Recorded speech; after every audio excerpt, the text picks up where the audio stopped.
Welcome, everyone. And thank you for joining us for this critical discussion on generative AI, a technology poised to fundamentally change our world. I truly appreciate you all joining here, especially right after lunch. So we'll do our best to keep you awake. Thank you for joining. So with show of your hands, I just have one or two questions. How many of you currently have Gen AI projects in your backlog? Oh, that's quite a few of you. Another question, how many of you have a project that you really want to kickstart, but you're stumbling with some blocks? All right, number of you as well. So you're absolutely in the right room, and that's the discussion of our topic today. The stakes are very high. As a C-suite or a senior leader, you face a pivotal dilemma. Harness the power of Gen AI or become a driving force in the revolution, or be left behind while the competitors are leveraging this technology. This isn't just keeping up with the technology. Gen AI is a game changer, capable of personalizing user experience, creating new, unprecedented customer experience that we have not observed so far. It can unlock operational efficiencies and even generate new revenue stream for you, for your company, as well as your customers. For example, generative AI can create personalized financial advice for your customer, taking into account 360 degrees of the customer. Now, many of you, if you are in the banking industry, you may be saying that you are undertaking that today, but the depth and the level of precision that you are able to use with Gen AI is obviously entirely different.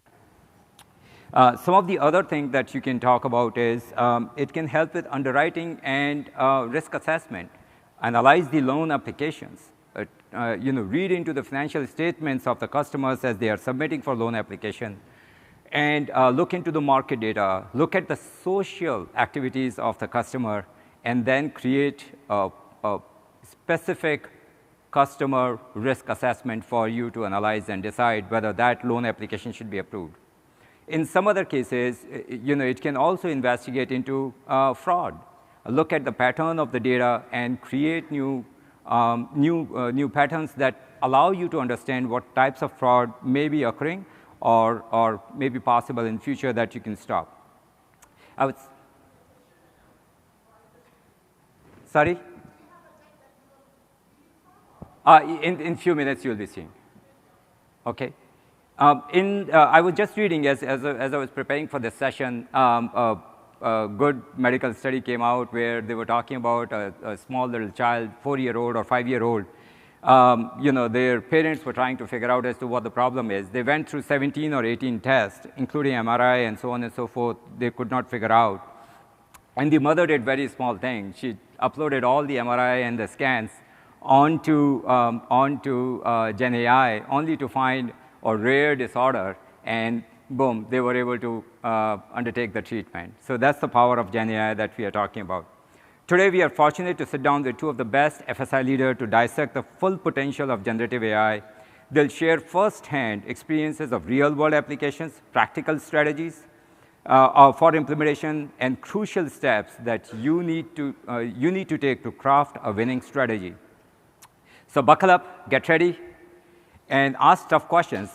Get ready. We'll have a question and answer session towards the end. My name is Manoj Bohra. I've served over 3 decades in financial services. I head up Google Financial Services and Insurance business. With that, ladies and gentlemen, please join me in welcoming a true veteran of product development and technology leadership to our stage, Mr. Bernd Leukert. Bernd brings over 25 years of transformative experience to the world of enterprise solutions, having begun his extraordinary journey at SAP, where he spent nearly a quarter-century. Now, as the Chief Technology Officer and Head of Technology, Data and Innovation at Deutsche Bank, his relentless drive for innovation and leadership continues to shape the financial industry. Please join me in welcoming Bernd Leukert to the stage. Thank you, sir. All right, we are honored to have another leader with a proven track record of driving transformative change with us today. Ladies and gentlemen, it is with great pleasure that I introduce Dean Kontul, a true visionary in the financial services industry, a leader who has spent over 3 decades shaping the way we bank. Please join me in welcoming Mr. Dean Kontul, Chief Information Officer and EVP, to the stage. Thank you, sir. Thank you. So, all right, now the slides are on. So I'll start with you, Bernd.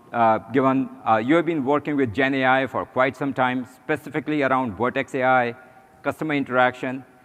Tell us a little bit about what you have been building and what your vision is around that. Yeah, happy to start with the journey. And let me give you some background. When we started the cloud journey, the engagement with Google, we did in 2020 kind of an analysis who would be our primary partner going to the cloud.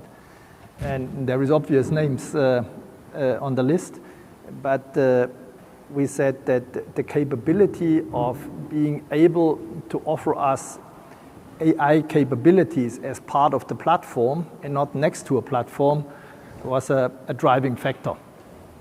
And we as well identified as a bank that we have invested significantly into systems, into applications, like every other bank has.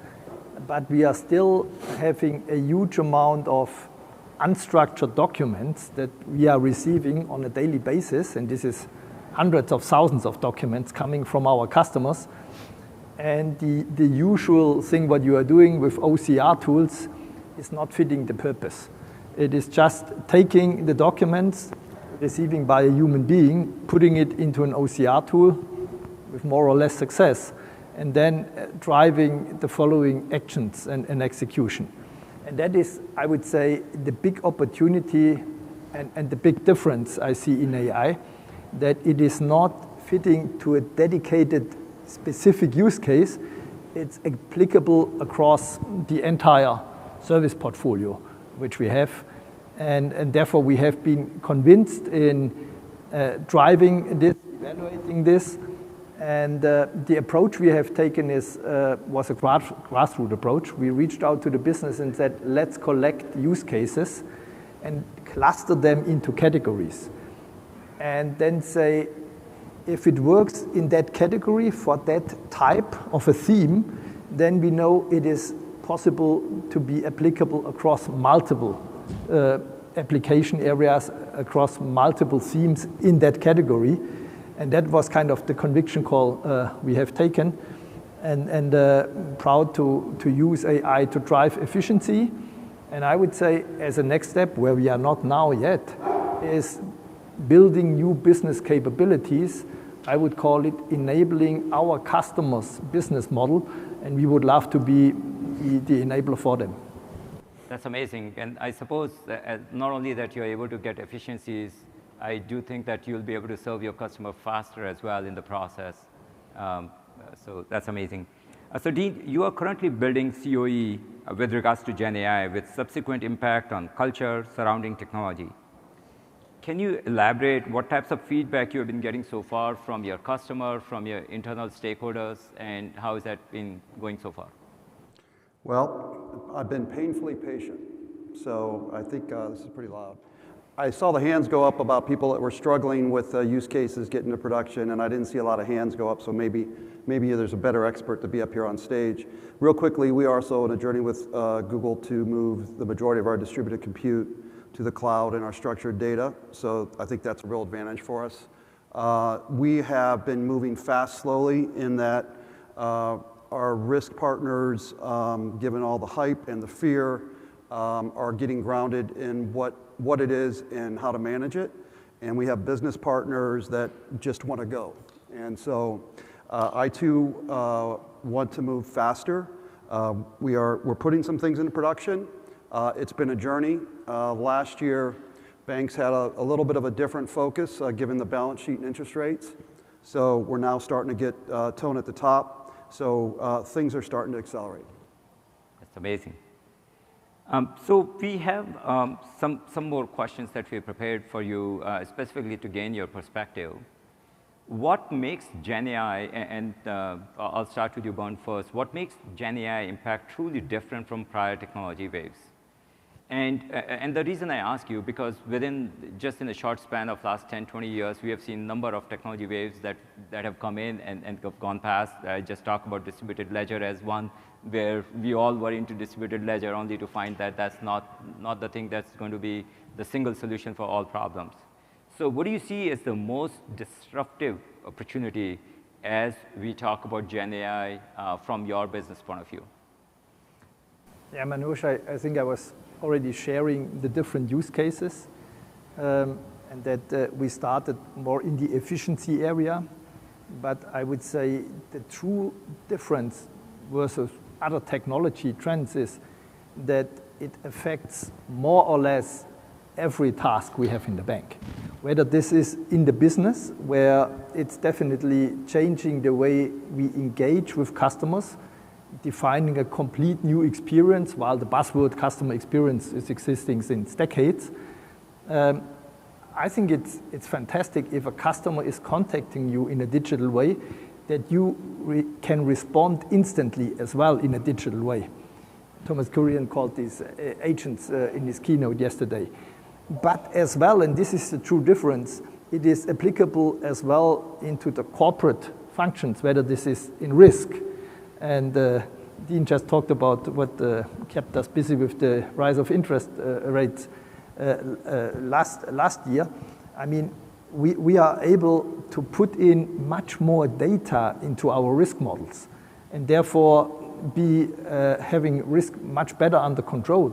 As well, thinking of finance, think of the recent events when there was COVID, but as well in Europe when there was the attack of Russia against Ukraine. We saw in many corporations an instant reaction that customers have just been pulling liquidity.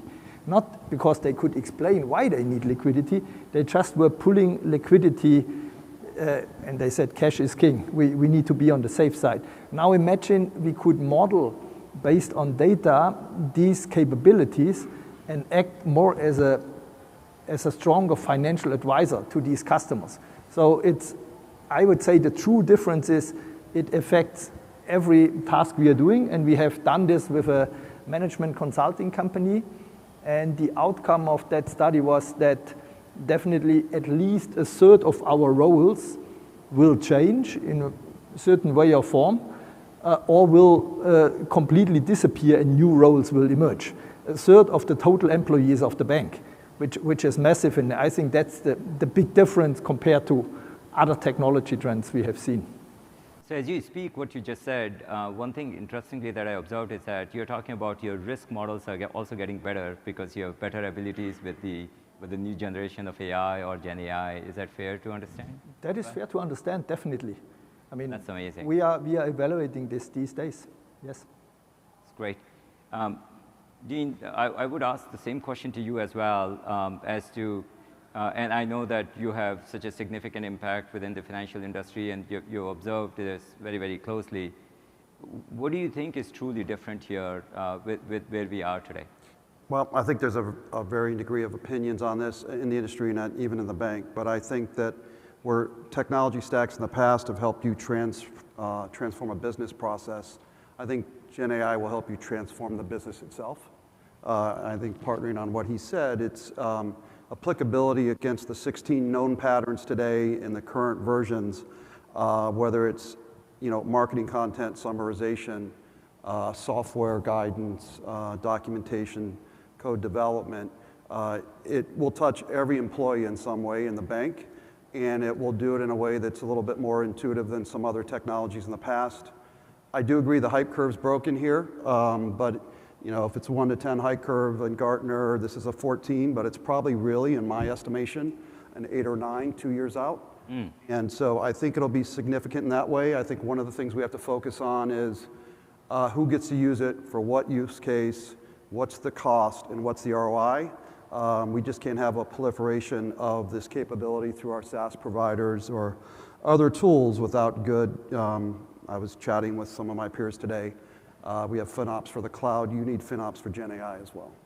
That's amazing to say. And your perspective is that while it should be prevalent everywhere, it should be managed in a way where you can understand impact to your customers. Especially, I think, for the near term, until you start to get the customer benefit, the revenue benefit, or the expense efficiency.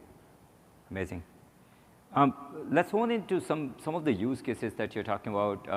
Again, Bernd, going back to you, you talked about in the opening remarks as you're talking about the Doc AI use case or OCR use case that you're talking about. And then we touched on the risk. Could you share any other concrete use case where generative AI is actively transforming your operations? And I understand that there are various stages of the projects, so it's perfectly fine to talk about things that you are planning to pursue as well. Yeah, I think I mentioned the Doc AI use case due to the sheer amount of unstructured documents we are getting every day. And what we have done there is we have taken the kind of basic Doc AI service provided by Google and kind of made it fit for banking. So we added the controls which are necessary, and as well have been hopefully laid the foundation of not allowing a sin of the past where we had several, call it redundant, duplicative capabilities across various businesses in the bank. And we said, okay, if we have a service-oriented architecture, we introduced what we call a concept of one. So there is one service for one dedicated use case. Document processing was one. Then a second area which we focused on was content management. Think of our Deutsche Bank research department, who is providing research reports as an advice to customers. Inflation, interest rates is these days a very prominent topic. And what are these researchers do, where we have a couple of hundreds of them? They are digesting data from various data sources. And when I talked to the head of our research, he said 80% of the work is data collection, and 20% is digesting and building the report. Now, if of the 80% of data collection, which is nothing else as content, if that can be automated, then I mean, you can do the math, what it means. We either can deliver much more ad hoc research report based on recent incidents, and my hypothesis is that we felt that the dynamics in the market is at an all-time high. When people are asking me, when do you think it will slow down? My hypothesis is it will not slow down anymore. It's just another surprise that is hitting us. And if you then, as a bank, can react faster with that advice towards our customer, that's a second category we have acted. Of course, as responsible person for technology, we would not be smart in not evaluating whether the capabilities makes our engineers more productive, more robust code, better test coverage, better test automation. And then I mentioned already the risk models, where we are heavily engaged with our chief risk office. And they have a lot of ideas how models could be expanded. And then with the cloud, where there is kind of no constraint on compute power, we think that in future banks need to manage risks at a much more detailed level than they did in the past in order to be prepared for the unknown things that happen in the future. Seems like your team is very, very busy with so much of work that is ahead of them. So that's amazing to hear. Thank you. Yes. I would ask you the same thing as well, Dean, given your team is undertaking within the COE, and I'm assuming this, and please tell us more. Since you have formed the COE and there's so much of sponsorship, you've talked about the fact that your business partners are very excited about it. I think they are in front of you in some ways, that, like I understood. What use cases you're seeing and you're pursuing at this point? Yeah, absolutely. So love our risk partners, really do. The first use case that got in production was for compliance. And we went through the process, and it is for state regulations to keep apprised on changes that we need across all the states for our products. We are in pilot with a co-pilot right now We are getting ready to deploy an engineering productivity solution in GitLab. Working also, similar to Discover, on a RAG implementation to do procedure summarization. We're evaluating similarly credit letters for underwriting, and we have a number of others. Most recently, I'm starting to see some use cases around marketing content generation.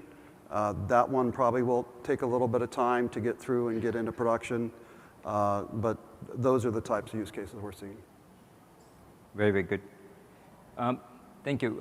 So we talked about the fact that adoption at this point is very, very high. And for those of you attending the keynote, you saw Sundar was talking about how many companies are already working with Google Cloud on this, in this area. FSI, which traditionally is very hesitant to dive feet first for the right reason, because obviously in our sector, we are dealing with money of our customer. We want to make sure that trust is the most important thing in the process.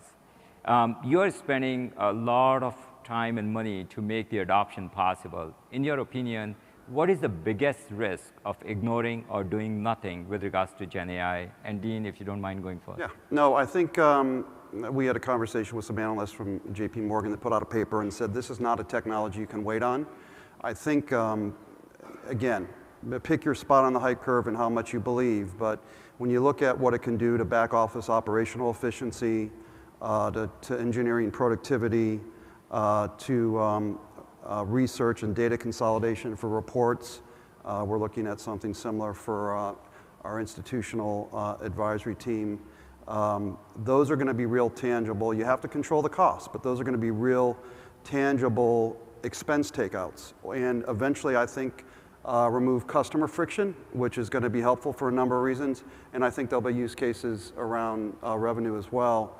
So I think sitting on the sidelines too long, you risk, especially in the current profit environment for banks with increased regulatory scrutiny on most things, as well as NIM compression, you risk optimizing some profit pools that are going to make you less profitable and probably a good chance, draconian, non-existent in a few years if you're too late to this game, because those that get those advantages, I think financially are going to have better balance sheets, better income statements, better stock price.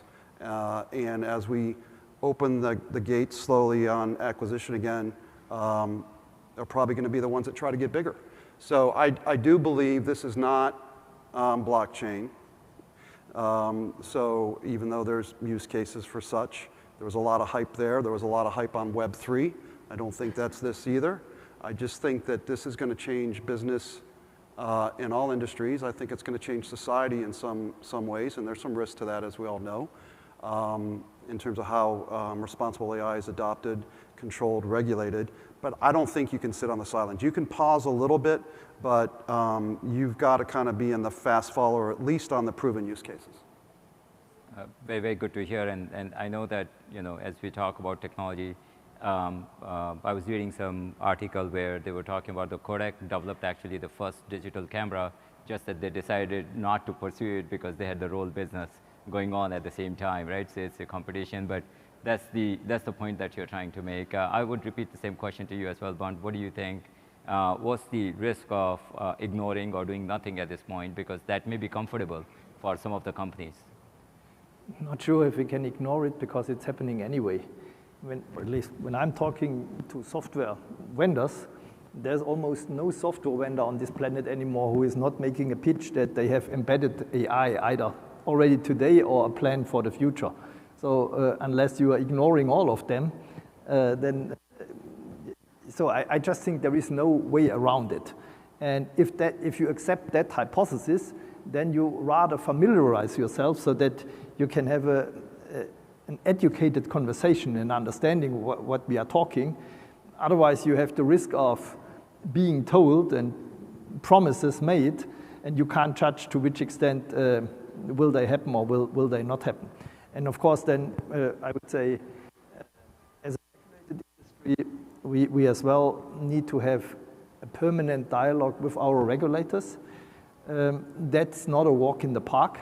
and before we went on stage, we quickly talked about it, as there is a concern that kind of we are losing control and we let the machine decide, and then the question of accountability comes to the table. So, but it is something where I just think ignoring or doing nothing is not an option, and I see that there is openness for conversation. I don't see there is openness for tick marking, say go ahead and adopt it, but the openness is definitely there. Completely understand. So we talked about in the room that many of you in the room have struggled, I'll say, stumbling blocks against the projects that you are undertaking. What type of sponsorship or org changes have been crucial to get generative AI projects off the ground? And I ask this question not only just from the point of view of that we need to make org change, there's sponsorship that may be critical as well as part of the org change, because the change has to come from bottoms up, where our employees have to be taught and the culture needs to be created appropriate to what we are trying to do. But the sponsorship needs to come from the top as well. So I know, Dean, you are standing up COE and there's a lot of work happening, right? Why don't we hear from you as to what do you think about the changes that any company have to pursue in order to make this a successful journey? Absolutely, if I remember, I'll talk about the skills and the employees too here, but I think, as I said last year, the bank, like many banks, were focused on bigger problems. Coming into this year, there has been initially a little bit of noise at the top and interest, but now we are starting to get significant sponsorship. My boss, the CIO of the bank, has been a sponsor throughout. The CEO has spent some time with us and wants monthly updates, and we're going to bring a business and HR person too into our framework to help sponsor it. I do think top-down sponsorship is absolutely critical this year as well, because I think last year was everybody doing POCs or getting ready and building frameworks and standing up councils and trying to get partners to share insights. I think this year is the year that POCs move into production, and you're going to start to read daily, if not weekly, if not daily, about banks that have done things, and the C-suite is going to take note and start asking questions. So the tone at the top is coming whether you do it or not. So I would sponsor it though and get those folks on board. I do think, like you said, you need horizontal collaboration. So we brought business partners in to the advisory group. Our strategy team is involved, our risk partners, our tech partners. So we're looking at all these opportunities. We're stumbling in some cases through the process because of some of the issues that I mentioned earlier around the fear or the risk with it. But that top-down sponsorship is important. I also lead the future work for our tech and ops group, and I've been doing that since 2018. And that was all about preparing employees for disruption. Back there, AI was on the list, but it was a different AI, as we know. I do think that as soon as the results start to show up, and some jobs are they're gonna need less roles, right? In some cases, service roles, operation roles. Other roles will have things automated, so you might need less, but it won't be as dramatic. But I do think we have to start the conversation with our employees about what Gen AI is, how to use it in your role, how to upskill and reskill so that you can continue to stay with the firm. Even though positions might be eliminated, I think an employee that is a good employee that understands your culture is a better bet than somebody right off the street. So you should have a conscious upskilling, reskilling effort on Gen AI specifically, but then on other opportunities in your company where these employees can migrate. So I think you got to work on both of those. That's good to hear as well. And I know that concern has been there always, the impact to the employees. So the retraining and positioning them appropriately is critically important as well. What do you think about that, Bernd, as well, right? How do you think about the sponsorship and the org changes within Deutsche Bank? I mean, let's start with your question on momentum. I have not seen in my career that when you come up with a topic which requires change and transformation, that everybody is volunteering to participate. I mean, that was fascinating. Normally, when you come with new topics, there is risk, okay, let others do that and let's see. When we were talking about generative AI capabilities, people have been fighting, I want to participate in a project. I got even mails, what must I do, what can I do to get approval for participating there? Now, the dilemma is the sponsorship and the business case, as it's different from another project where you have kind of a problem, where you have a funding, where you then allocate people, resources, and then you monitor execution against the business case. You do not know the outcome, and there was at least at Deutsche Bank, there was a hype that, oh, can we save 100 million or 200 million, or is it even more? So there was a kind of and then the dilemma starts, who is committing to that saving? To that saving? And there is then where you really need the business sponsorship. So there was a little bit a risk of, we have a solution, let's find the problem. And that kind of brought us back to a foundational layer of saying, we need real business problems, we will apply the capabilities, we measure in pilots what is possible and what is not possible, which obstacles do we have to overcome, and there is many obstacles. And I think, especially when we talk Gemini, when we talk AI, I mean, there was so much acceleration of movement. 9 months ago, things would not have been possible, which are possible today. So it is kind of these rapid changes, which is not a normal thing in an organization, and for us as a bank especially, and therefore being grounded and realistic, what is possible, without losing the momentum of the organization, but as well the capability of not being a slow or late follower is essential. Great to hear. I was just talking about in another session where I was studying some paper and saw that on GitHub, 41% of the code is already AI generated, and that's in last 10 months. GitHub was founded in 2008. That tells you the speed or the momentum that we are talking about, where just in few months we are, 40% of the code is already AI generated, and what will happen in another year is we can clearly forecast, even though we may not be the best predictor of future. So great. I mean, I'll come to the heart of the problem here. I shouldn't say problem, but heart of the complexity that we have to deal with, which is regulatory and compliance requirement can make everything very tricky. I know that many of you, and as I talk to many of our customers, right, that's the number one thing that we get to hear.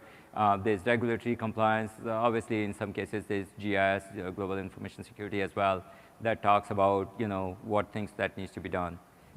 So again, I'll start with you, Dean, to ask the question that, how have you handled it? Like, have you mastered it? Where are you in that journey so that you can take care of the regulatory and compliance requirements? And I know that, both your banks are, large, impactful bank, which means that you are regulated quite heavily.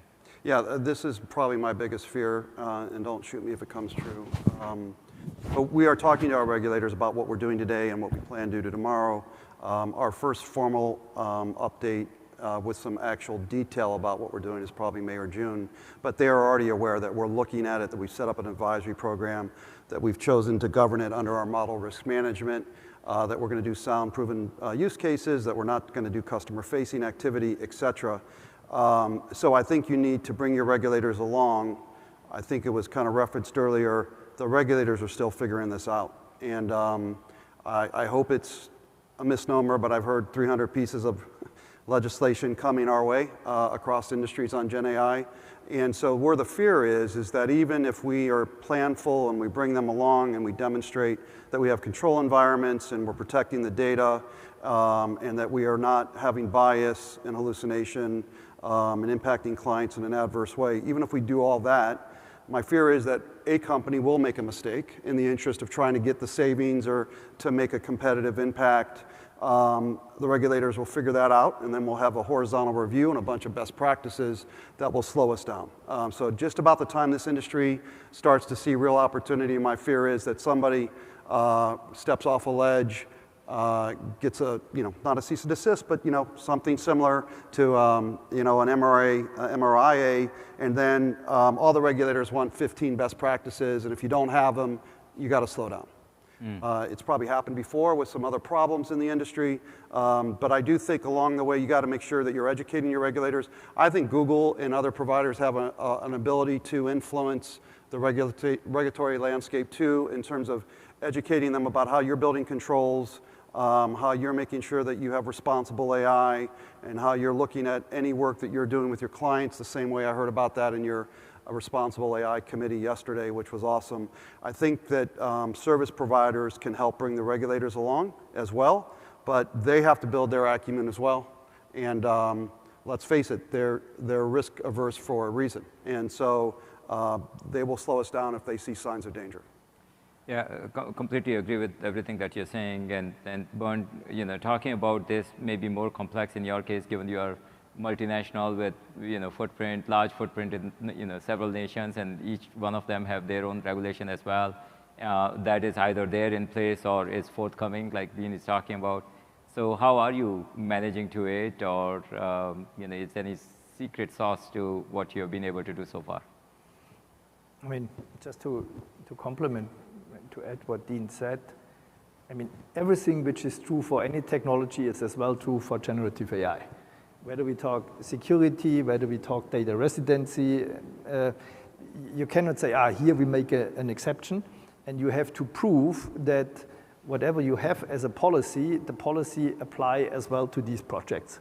Otherwise, you are dead in the water on day one. We, on purpose, started with use cases that are not in the area of regulatory compliance. It's more our internal efficiency gains, and where what we as well have introduced as a principle that is augmenting human capabilities, not replacing the human being. So it is enabling people to do the job faster, better prepared, but it is, I think that's a long way to go until we have kind of agents. In the automotive industry, the dream of self-driving cars. Yeah. And we could say an agent banker who is doing the job for you. We are quite far away from that in terms of accountability. But that does not mean that we should slow down. And I share with Dean, the moment something is happening, and it could be whatever, a biased decision of a chatbot leading it into a discrimination discussion or whatever, could change immediately for our industry the adoption and limit it to some areas. Let's keep fingers crossed that we are not constrained by that, but it could happen any day. And if one institution has a problem, then the obstacles and the hurdles will be applicable for all the participants in the industry. So I sense that you're talking about a lot of responsibility for all people who are undertaking, all companies that are undertaking this journey, to make sure that they're responsible with the steps that they take, so that the projects are not absolutely. By the I mean, banking is built on trust. Let's be honest. And yeah, exactly. We cannot put the asset of trust on the table. That has to be a non-debatable topic. Completely agree. Yes. Great. So let's talk about the fact that we touched on many areas of what we are doing today and the journey that we are seeing. We also talked about the fact that what are the risks of not doing anything. I talked about the fact that GitHub example where significant quantity of code is being written by developers today is leveraging generative AI. What do you think in the next 2-3 years? And I say 2-3 years, if this question was being asked for any other technology 10 years ago, we would be, this is 2-3 years is same as 20-30 years because of the momentum or the velocity of change that is happening here. So what do you see, where do you see the generative AI making most dramatic impact when it comes to your own business and impacting the customer in a positive way or any different way that you think? Dean, do you want to? Yeah, I think there's a saying, everything, everywhere, all at once, and I think that deals with chaos. And I think right now, whether it's in the POC or PowerPoint, Gen AI is in that realm. I think we're going to get clarity about proven use cases. I do think that we will improve client journey and experience. So if you think about digital chatbots today that are dialogue flow and have a limited set of prompts and responses. I think some other banks and companies are already talking about fallback, where Gen AI can play a role to help contain the customer and provide them the information in the channel of choice. I think that it will continue to move towards the client in 2 to 3 years, in other areas too, whether it's investment proposal or investment banking, summarization, data collection. I think it will continue to impact how people establish software development and build code and build applications. I think it will, to your point, I think it'll have dramatic impacts there. And 2 to 3 years is a long time there. So I think right now, most of the use cases that I have seen and talked to people about are back office efficiency. I think in 2 to 3 years, providing we don't have the blow up with the regulators that we both discussed, it will move more towards the client. It will be marketing, client journey, revenue enhancement capabilities. And I think it'll be incumbent on all banks to have the tools and do it well. If you're too far behind, I think it will have a big impact on your franchise. It's amazing to hear. What do you think, Bernd? Similar story or? Yeah, I think there will be what you ask for, significant or dramatic impact, but it will take some time. Yeah. With all the excitement, I would say adoption and as well change across the entire portfolio is a journey which we have to embark on. What it could lead to is when we talk to customers, that our customers are changing their business models. At least in Europe, the topic of energy and energy prices is a massive topic. Then when Google has done and others, in the software industry where the move from on-premise towards the cloud and consuming a platform as a service, I see that trend coming in many other industries. Automotive industry, then it's not selling a car, but selling mobility, and the cars are just there, and you pick, if it's a beautiful weather, a convertible, if it's snowing, a four-wheel drive, and you pay for the mobility. But that means for our industry, a different engagement with our customers, because in the past, let's take that manufacturing example. Our customers have invested in plants into manufacturing. These were their assets, but then they have sold products. If they offer these products as a service and charge their customers based on usage and outcome, that is a different financial advice they need from us. And I think AI will enable us to accelerate new business model development for our customers, and then ultimately then as well for us as a financial institution. Great. So you see that in many ways, while there'll be dramatic or the fast-paced changes, but you think that it will be constrained by the framework of adoption, and it will take more than 2-3 years for the dramatic changes to come by. Is that a fair assessment based on what you're saying? I would say I hope that geopolitical conflicts are not forcing us to put data and data residency into certain jurisdictions that is kind of at least reducing the impact we could have with generative AI, because at the end, these models benefit from the data. But if then data is constrained, if a country is saying you are only allowed to use generative AI for the services you offer in that country, but you are not allowed to look at the customer holistically. And that's just as an example. And I see at the moment that if I look at the geopolitical landscape, that there is, where we have been focused on globalization, on global supply chain, there is a trend of de-risking, and that will definitely constrain us as technologists. Great. I know that we have a bunch of more questions, but I'll just pause here by opening the floor for any questions, maybe potentially 1 or 2 questions maximum. So please feel free to raise your hand, and we might have a mic runner here to quickly get to you. As we get to the questions, we talked about all aspects of the dilemma that we are in. So hopefully this was helpful to each one of you. Please feel free to reach out to me if you are interested in having further dialogue on this front.